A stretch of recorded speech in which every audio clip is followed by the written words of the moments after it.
সাভারে বাড়ছে বস্তায় আদা চাষ। স্বল্প জমি ও খরচ কম হওয়ায় এই পদ্ধতিতে বাড়ছে আদা চাষের পরিমাণ। ফলন ভালো হওয়ায় আগ্রহী হচ্ছেন অনেকে।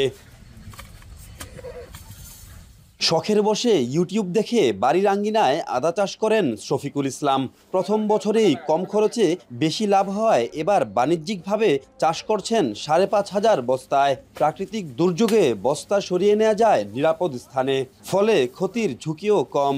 উপজেলা কৃষি অফিস ধামরাইতে যোগাযোগ করে বস্তা আদা চাষের জন্য মধ্যে আমি অল্প দিয়ে প্রথমে শুরু করছিলাম গত বছর ফসল।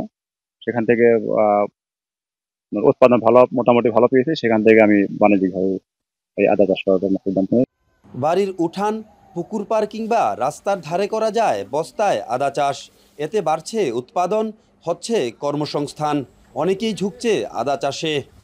তারপর আবার চেক দিই যে কোন গুড়াটা মাটি সইরে গেছে গা, ওই ওই পাশে গুনে আবার ওই কুনিদা মাটি দিই। অনেক লোকজন নিয়ে আমরা সমস্ত জিনিস সেই আদা আমরা ওখানে রোপণ করি। রোপণ করার পরে আমরা কিছুদিন পর আবার এখানে অনেক আগাছা সাফ করি। সাফ করার পরে সার দিই, বীজ দিই। বস্তায় আদা চাষে কৃষকদের প্রশিক্ষণ ও সহায়তা অব্যাহত রয়েছে বলে জানান উপজেলা কৃষি কর্মকর্তা। বস্তার ভেতরে আমরা আদা চাষের জন্য এই নতুন প্রযুক্তিটা রিসেন্টলি আমরা এটা মাঠে সম্প্রসারিত করেছি এবং এবছরে প্রায় ৪০,০০০ প্লাস বস্তায় আমাদের আদা চাষ হয়েছে।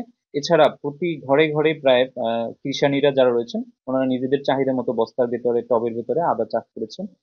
বস্তায় আদা চাষ আমদানি নির্ভরতা কমানোর পাশাপাশি পতিত জমিকে চাষের আওতায় আনতে বড় ভূমিকা রাখছে। হুমায়ুন কবির, এখন সাভার।